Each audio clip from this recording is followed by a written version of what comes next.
2019లో ఏకపక్షంగా ఒప్పందాలు రద్దు చేశారు అని ఆయన పెట్టారు. అధికారంలో ఎవరు ఉండేయండి అప్పుడు? వైకాపా ప్రభుత్వం కాదా?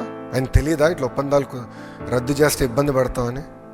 ఎలాంటి అనుభవం లేని వ్యక్తి, ఒక విజన్ లేని వ్యక్తి, కనీసం మంత్రిగా పనిచేయని వ్యక్తి ముఖ్యమంత్రి అవుతే ఇంత నష్టపోతాం స్వామి. ఆయన ఎంతసేపు నాకెంత అని ఆలోచించిన వ్యక్తి తప్ప ప్రజలకి మంచి చేద్దాం, అభివృద్ధి చేద్దాం, ఉద్యోగాలు కల్పిద్దాం, పెట్టుబడులు తీసుకొద్దాం అని ఏనాడైనా ఆలోచించలేదు. 5 సంవత్సరాలు చెప్పుకునే స్థాయి ఒక కంపెనీ వచ్చిందా మనకి? ఏనాడైనా ఆంధ్ర రాష్ట్రం గురించి ఒక్కరన్నా మాట్లాడారండి 5 సంవత్సరాలు? నేను అసూయపడేవాడండి. అరే తమిళనాడుకి వెళ్ళిపోతున్నాయి కంపెనీలు, తెలంగాణకి వెళ్ళిపోతున్నాయి కంపెనీలు, 5 సంవత్సరాలు ఇంత నష్టపోతున్నాం ఏంటని చాలా బాధపెట్టేవాడు. అరే ఉన్న కంపెనీలు పంపించే కదా, అమర్రాజాని పంపించే. ఇట్లనే హెరిటేజ్ని కూడా ఇబ్బంది పెడితే వాళ్ళు వెళ్ళి పక్క రాష్ట్రంలో పెట్టుబడి పెట్టారు 5 సంవత్సరాల్లో. ఇక్కడ చేయనిట్లేదు. కంపెనీలు రాష్ట్రం కోసం ఆగవండి, వెళ్ళిపోతాయి. వాళ్ళు కూడా కమిట్మెంట్స్ ఉంటాయి.